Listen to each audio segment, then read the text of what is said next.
Hello and good morning to you all. Welcome to this week's episode of the Friday Tech Roundup. My name's Ellie and today I have 5 absolute crackers for you. So without further ado, let's get going.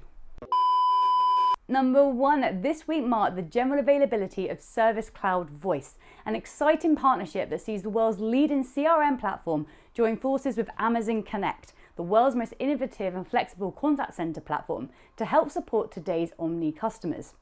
So why is this exciting? Well, Service Cloud Voice brings together phone, digital channels and data into one unified console, improving the quality of conversations across multiple channels and creating a consistent brand experience. It also gives managers the ability to view calls in real time so they can step in and provide coaching to service agents when needed from anywhere around the world. Not only is it helping businesses navigate the uncertainty of COVID-19, it provides a flexible and scalable solution for businesses moving into the new normal and servicing the expectations of the modern Omni customer.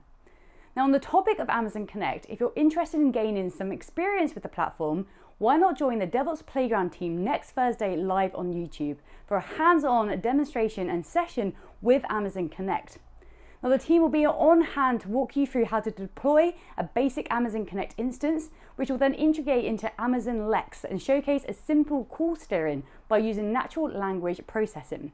You'll also get the chance to work with contact flows, queues, routing profiles, and agent/users creation with Amazon Connect. I've dropped a link in the comments with a panda icon, so if you're interested, go check that out. Number 2, now The Verge covered a story earlier this week outlining which third-party apps Microsoft Teams has opened its virtual doors to. Now, this is the first time Microsoft has allowed third-party app developers to integrate into the Microsoft Teams meeting experience, opening up opportunities before, during, and after calls.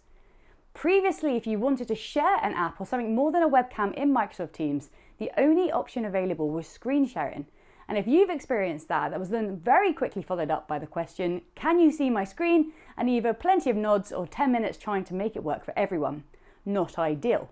So what hopefully these new features will do is allow developers to extend the meeting experience beyond the basics that we have come to learn and expect now. You can read more using the link below. Number 3, this piece of news is a recommendation from our resident CTO Philip Smith, and it points us in the direction of the Unlearn podcast, and more specifically the Driving Corporate Innovation episode with guest Tendai Vicky.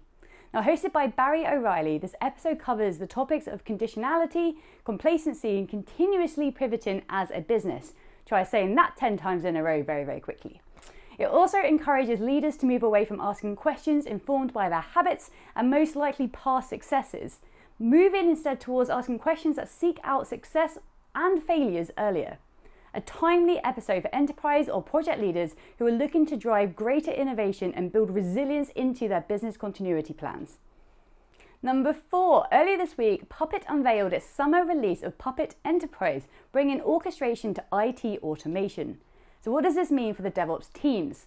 Well, Puppet promises an easier way for those teams to construct automated workflows with a Puppet console, as well as enabling the teams to mix and match thousands of declarative state-based modules available on Puppet Forge.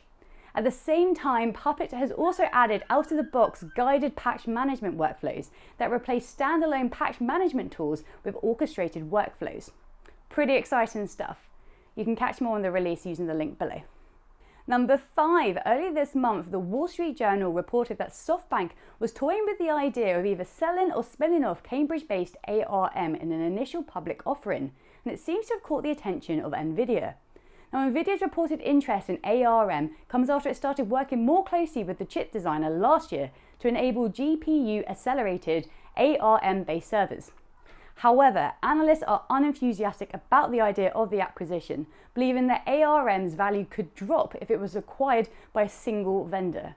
Nvidia is also a licensee of ARM chips, and its deal could trigger opposition from other licensees. I guess only time will tell. There's a link below if you want to find out more. And that is it. That's all we have time for. Thank you so much for joining me for another episode of the Friday Tech Roundup. I hope you found it useful. And as always, I'm really interested in hearing what you have to say. So if there's any comments or any bits of news that you wanted to see today and you didn't, drop them in the comments below and I will check those out later.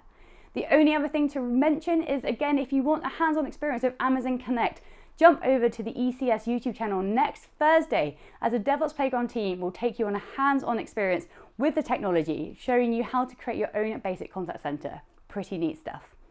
Other than that, I hope you enjoyed the rest of your week. I look forward to catching up with you next Friday for another dose of tech news. And in the meantime, take care, and I hope you enjoy the rest of your week.